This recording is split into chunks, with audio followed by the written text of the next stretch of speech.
April 22nd, 1985, a disturbing day in the Anchorage of 3 decades ago.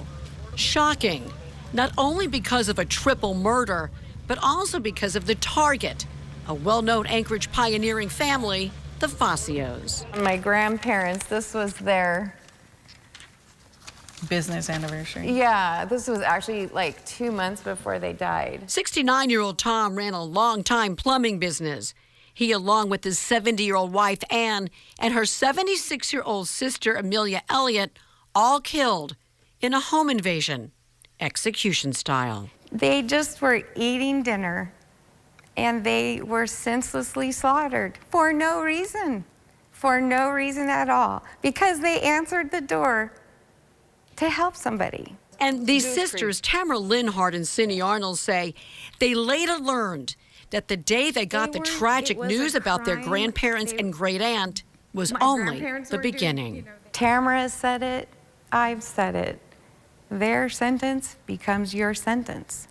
You are dealing with this now for the rest of your life. And now fresh wounds as they find out that one of the 2 convicted shooters, Cordell Boyd, is up for discretionary parole, a hearing set for April 5th.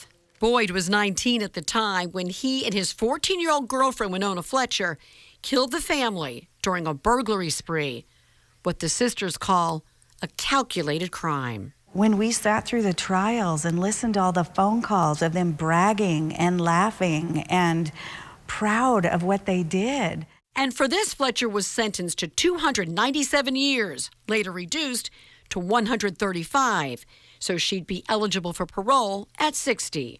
Boyd was sentenced to 99 years. He has served about 1/3 of his sentence. So now a chance at parole shocked the family. So they're drumming up support to urge the parole board not to let Boyd back out on the streets of Anchorage. Not just for the family, but for the community. At the same time, hoping Boyd is a better man than he was a teen. My first reaction was, I hope so, but do you want to take that chance? Do you want him to be your next door neighbor? Because chances are he's going to be one of our next door neighbors. And I honestly don't.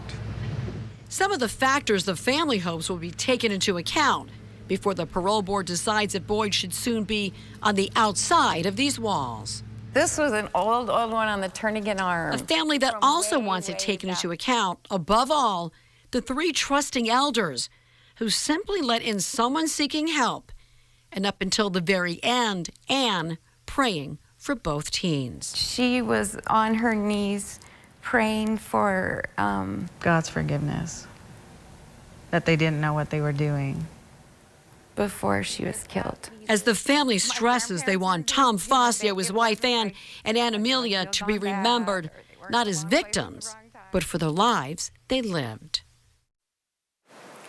The sisters are hoping by sharing their story, others will contact the parole board to prevent Boyd's release. Boyd has not yet responded to our request to share his side of the story.